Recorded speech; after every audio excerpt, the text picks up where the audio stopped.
right. I'm really stoked about this morning's spiritual nugget. Blammo! Yes, blammo! For those of you who don't know what that was a reference to, maybe we'll just keep it a mystery. I wonder. What does blammo mean? Maybe that could be what it is too. All right, let me just get this over here. So, okay, last week was Easter. And last Sunday was Easter. And this past week I was reading in the Gospel of Luke just shortly after the Easter story. And I came across this story, which I've read a number of times, but there was something that really jumped out at me this week that I want to talk about. So this story in Luke chapter 24, just moments after Mary and the other women discover that the tomb is empty, the author of Luke tells a story about these two disciples that were walking down a road, reflecting on all that had just transpired. They were lamenting how they'd cast their hope on Jesus as this long-awaited prophet who might actually free Israel from Roman oppression and restore their people to a state, as we just sang about, free to be led by God and the Torah, not Caesar and the sword. And yet, since a dead Messiah was technically a failed Messiah, evidently they had misplaced their hope. And now, as if to add insult to injury, their fellow disciples reported that the tomb in which Jesus' body had just been laid to rest a couple days ago was now, what, empty? Where their Lord's body should have been, instead contained angelic beings who ask questions like, "Why do you seek the living among the dead?" And so these grieving, confused disciples walked and talked along the road toward a town called Emmaus. Perplexed. Perplexed is not a word. Perplexed is a word. And they might have been perplexed. The jury's out on that. But they were perplexed by these strange and sad events. And then the author of the story writes this. Verse 15. While they were discussing all these things, Jesus himself arrived and joined them on their journey. Which at first blush is pretty awesome, isn't it? I mean, right here in front of their face was the evidence that they had sought. Like Daniel earlier said, I don't believe in angels, but if I saw one, it would change my mind. Right here in front of their face was the evidence that they had sought, confirming what they had been told, that Jesus was alive again. But then verse 16 says this, they were prevented from recognizing him. They were prevented from recognizing him? When I read this story this week, I was reading it in the CEB translation, the Common English Bible, and this phrasing was really strange to me. They were prevented. What the heck does that mean? Prevented? And by whom or what? So, I do what I often do in these moments. I go to one of my favorite websites. Are you ready? blueletterbible.org. Write that one down. You're going to enjoy it later. I very much doubt that, but two of you out there might enjoy Blue Letter Bible. I kid you not, it's in my favorites tab, y'all. I'm not lying. It's one of my favorites. And I explored the Greek here for a bit in this story. They were prevented from recognizing him. And I found this word that's here translated as prevented is actually the imperfect passive indicative form of the word krateo. Say that with me. Krateo. I don't think you did. Maybe Stephen and Vicky did it, but I don't think anybody else said it. Say it with me. Krateo. All right, the room is with me. Right, Stephen and Vicky, don't you think those are probably the two out there who said it with me? This word krateo, which is literally understood as to hold fast, to seize, to have power. And what the CEB leaves out of their translation is that literally the Greek says their eyes, the two disciples' eyes were krateoed. Their eyes, as the King James says, were holden. Now, as a passive verb, the disciples were having the holding of their eyes done to them. But the storyteller here doesn't give us any indication as to what or who is doing the holding. Something is closing their eyes. Something is preventing them from seeing that it is Jesus right there in front of them. But not just Jesus. I mean, right? Not just Jesus, because in the context of the story, this is a risen from the dead, vindicated against injustice Jesus.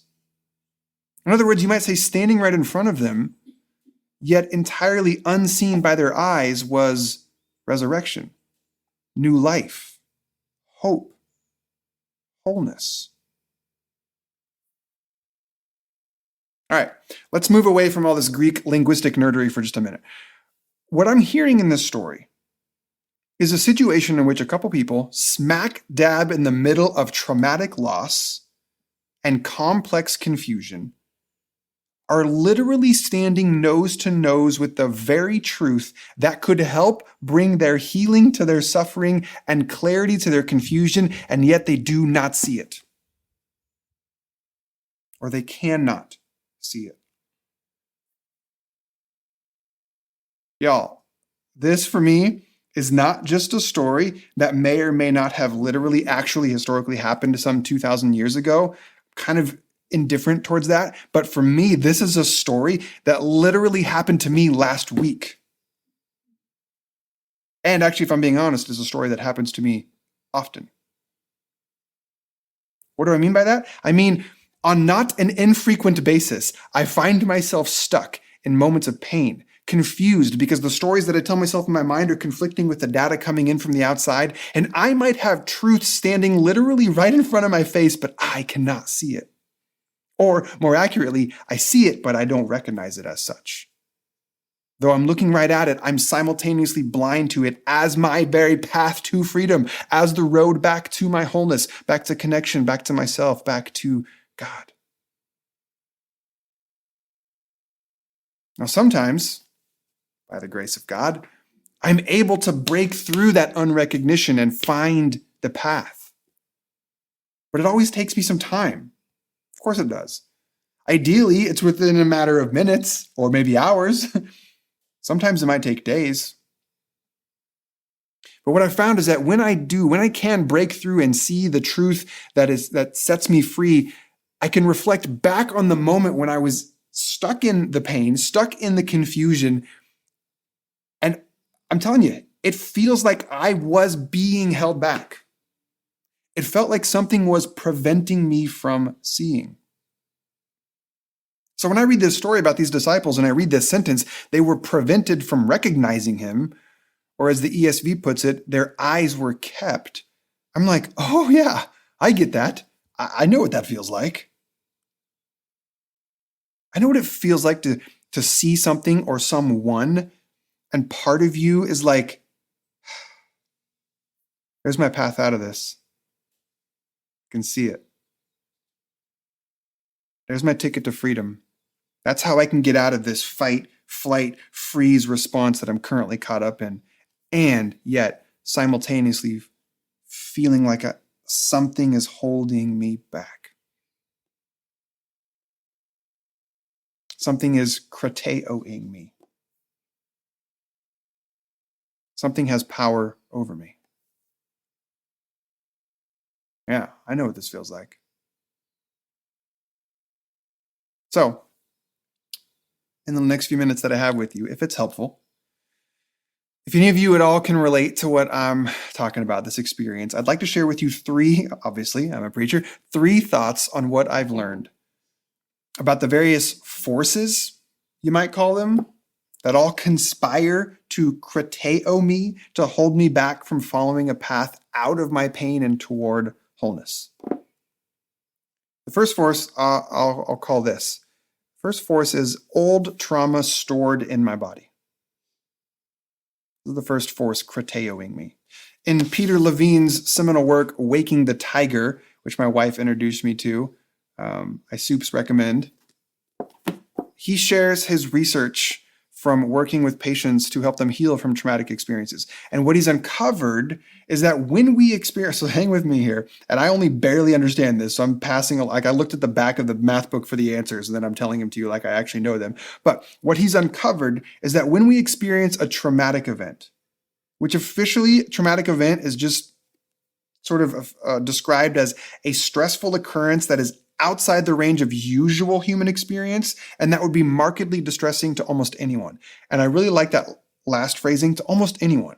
Like, yeah, it would make sense that this would be super stressful for you because it would be for anyone.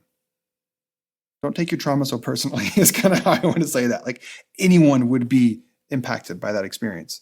So what we do, or what all animals do when they're in this traumatic moment, is they enter into a survival state. And we know this as fight or flight. And then Peter's definitely helped us understand freeze as a mentality. And then later research has identified another response, to fawn, which is like to make your predator like me so you don't eat me. What Peter's work shows then is that in the animal world, the animals properly execute the full response to this, the full fight or flight or freeze, whatever it is. They execute start, middle, finish, the whole process when they're faced with danger. And therefore, there's no lingering trauma after the event is over in the way that humans uniquely do. You and I, we experience trauma, and if it's not properly processed and gone, if we don't go all the way through it, then it actually gets stored in our nervous system. We get frozen, if you will, in that moment of trauma. Our nervous system gets frozen, and it leaves us subject to things such as PTSD throughout our life. Now, if you're like me and you hear trauma, you hear PTSD, you think those are really only for extreme circumstances like soldiers in war. But no. It's far more true that we all experience traumatic events in our own ways simply by virtue of being a human being on this planet. And if our trauma gets stored in our nervous system like this, and this is certainly true for me, then when it gets activated or when it gets triggered, then we instantly return to that fight, flight, freeze response.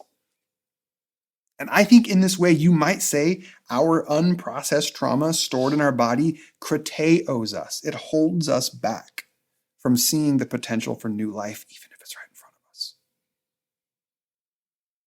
The second force that prevents me from seeing is fear. More specifically, though, fear of the unknown. Even though I can sometimes identify that I'm stuck in this moment of pain or trauma response, there is nonetheless a degree of familiarity to that space. Can I get a witness? Amen. There's some familiarity there. Like I know it. Like, no, this isn't where I want to be. This isn't helpful. But at least I recognize it. At least it's familiar. And it feels really scary to venture away from it. I remember a couple of years ago at Sojourn, I gave a message about this rather peculiar interaction between Jesus and his friends, just moments after Jesus calmed the storm that threatened to capsize their boat. Do you remember this story? And it was actually after the storm had been calmed, after the waves had settled, after the threat had passed, when Jesus turned to his friends and said, "Why are you guys so afraid?" And my takeaway from that story is that sometimes we actually prefer the storm to the calm because at least we know what to expect. We're used to the storm. So the fear, the sense of uncertainty about what might lie on the other side of our suffering, I totally think this can act as a force that holds us back, even if it means we end up staying stuck in our pain. And then finally, the third thing that I feel sometimes acts as this criterion force holding me back from pursuing a new path toward wholeness is pride, for lack of a better word. Pride. More specifically, though, it's my refusal to accept that there are things that I don't know. There are things that I have yet to learn still. And there are things that others might be able to help me understand. But it's kind of strange because when I'm in a good place, meaning when I'm not on the road to Emmaus, reacting from places of suffering and confusion, I feel like I'm a pretty reasonable guy who knows my limitations and trusts that other people are smarter than me. But then get me in a place of pain, get me in a stressful space where my old trauma is activated, suddenly I'm the smartest person in the room and can't nobody teach me nothing. Which I get it, is understandable from the perspective of the tools that I developed years ago to protect myself. But now those tools are just standing in the way. They're holding me back. They're preventing me from seeing what is true, what is good, and what can lead me back to wholeness. So you've got unprocessed trauma, you've got fear of the unknown, and you've got pride. And for me, these are three interacting phenomenons that absolutely feel like forces holding me back. Which is why when I read this story about the disciples walking that road to Emmaus, spiraling in their pain of losing their teacher, having their dreams for their country be blown up right in front of them, feeling possibly manipulated or misled, and then having all of it stirred up with this absurd report of an empty tomb, this is why when I read, quote, they were prevented from recognizing him, I just nod my head and go, yeah, that makes sense. That makes sense. So where does that leave us? What might we do? What might you do if you're anything like me and you can relate to these experiences when it feels like these unseen forces are exerting this power over you, preventing you from traveling down what otherwise seems like the obvious path toward connection and wholeness? And I'm actually going to go back to the end of Luke 24 because I think the way that this story plays out, not only does it map on pretty accurately to my own experiences, but I think it also can help us see a couple things that might be universally helpful for overcoming these krateo forces that hold us back. So the first thing is this. When it comes to any trauma that you might have stored in your nervous system, I think part of it, this is a much longer conversation and a much longer process for sure, but I do think that part of the way of dislodging the holding force of that unprocessed trauma is to simply name it. And I say simply as though it is, but often it isn't. But name it, speak it, say it. Like say, this thing happened to me and it hurt and it wasn't okay and it's caused me suffering. If you're like me, you might tend to minimize your trauma. Because again, you compare it to what you think real trauma is. Not super helpful, by the way, because your body only knows what you've ever experienced, so it doesn't have anything to compare it to. Name it. This might be to a therapist or to a close friend or even to yourself. I'd recommend maybe not to strangers on the internet. But I notice how in this store, thanks Ben for that chuckle. I notice how in this store, either you're chuckling or you're coughing, I'm not sure what it was. I took it as a chuckle. But I notice how in this story, Jesus, who was at this point still unrecognized by the two disciples, says to them, hey, what are you guys talking about? Why the long faces? And then they go on to name what had happened. They tell him. They talk about how this dude from Nazareth, like Morpheus was to Neo, they hoped he was the one, but then he was killed and crucified. And now they're being told about angels announcing he's alive again. Like they named it. In other words, when Jesus said, hey, are you guys okay? What's wrong? The disciples didn't just say, I'm fine. We're fine. No, they named exactly what happened, which I have found helps to pry the fingers apart of our trauma response when it wants to krateo us. Second, regarding the fear of the unknown, this fear of maybe taking a different path instead of repeating the patterns that you've so regularly dug in the terrain. I'm struck by how the entire story in Luke chapter 24 begins with two friends walking down a road together. And as simple as this is, part of what I see here and part of what I've noticed in my own life is that I have to want to get better. I have to actually want things to change. I have to want to start responding to chaos and suffering differently than I have in the past. It's not just going to happen. It takes intention, it takes effort, it takes work, it often takes external assistance. So I read about these two guys walking down the road together and talking about all they've been through, and it tells me, at least if nothing else, they desire healing, they desire something to be different. They longed for transformation. Is it scary? Yeah, of course it is. Even though the storms hurt, at least we know what to expect in them. But we're not going to get better. We're not going to break through fear's krateo grip on us if we don't start by wanting it and aiming for it. And then finally, the last thing that jumps out on this story to me, and this I think is my favorite, is how the two disciples, they stuck around and they listened to Jesus. Check this out. In verse 25, just after the two guys recounted to Jesus, again, still unrecognized to them, they told him all about what happened.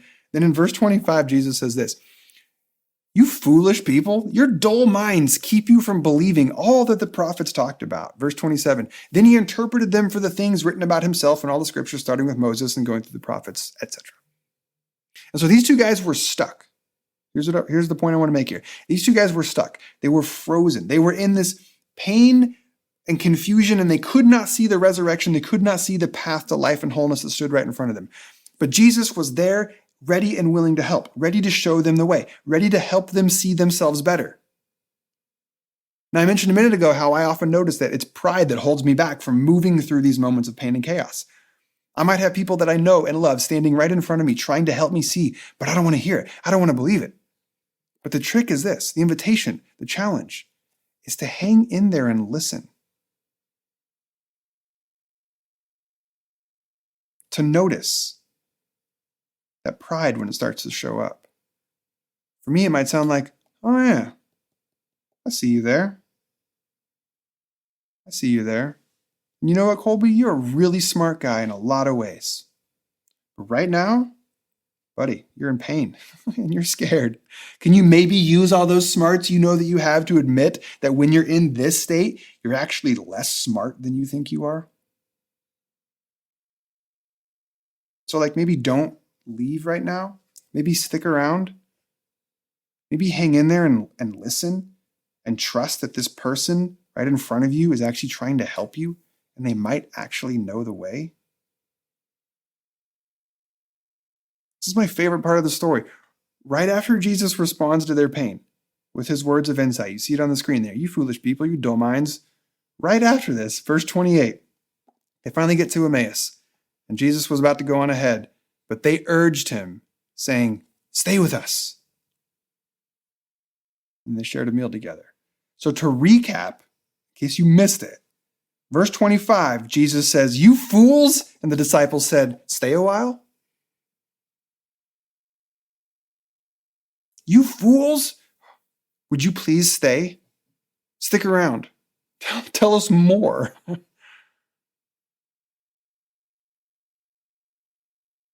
How often do we let the people that we love call us fools?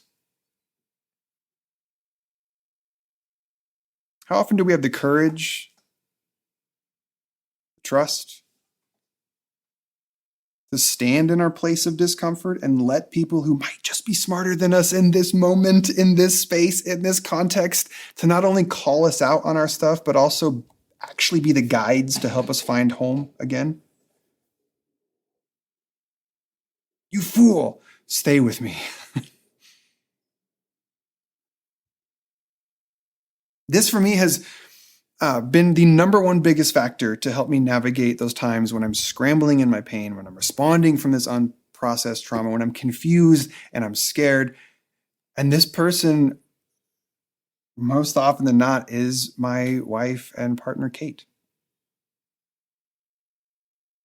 When I can stay present long enough to listen, when I choose to not retreat and to shut down or leave, but I stay and I listen. When I receive, I'm telling you, when I do that 10 out of 10 times, I don't exaggerate. I'm all about accuracy in my life.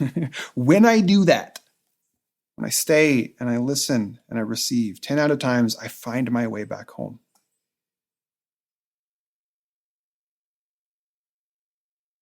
And this, in this story, for me, is what the disciples did. Fools, stay with us. Stick around. Let's eat. And then the story ends with this detail. Verse 30. After Jesus took his seat at the table with them, he took bread, and he blessed it, he broke it, and he gave it to them. And then verse 31. Their eyes were opened and they recognized him. Their eyes were opened. This is the inverse, the opposite, the undoing of verse 16. In the beginning, they were prevented from seeing the truth, seeing resurrection, seeing a path toward wholeness because of their trauma and fear and pain. But they named their pain, they set an intention to grow and find healing, and they stuck around long enough to learn from someone who could help them. And as a result, these forces that cretaoed them fell away. and they could see. Can I pray for us?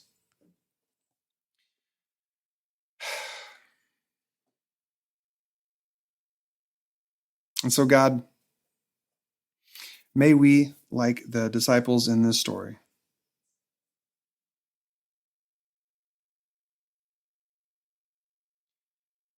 may we be aware that there are moments in our life when we will be at a loss.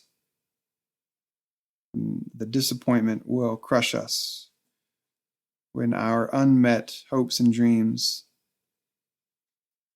will take the breath of our lungs. There will be moments when the trauma of our past will sneak up on us in ways we never asked for, never deserved, and yet they're still here.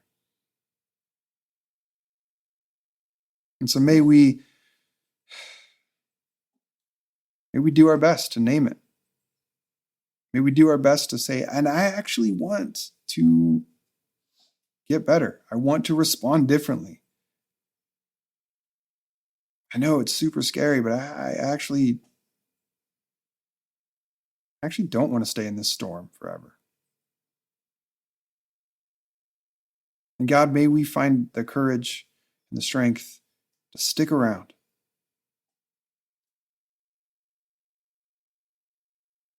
May I have the memory. It's like, Lord, I believe, but help my unbelief. I believe that the path towards this is to stick around and to listen and to receive. And yet I continue to have these responses of fleeing and feeling like I know better.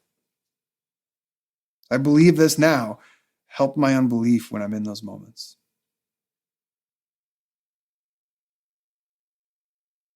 If you're watching this now, if you're listening to this back later, and any of this lands with you, I pray for you specifically in these ways as well.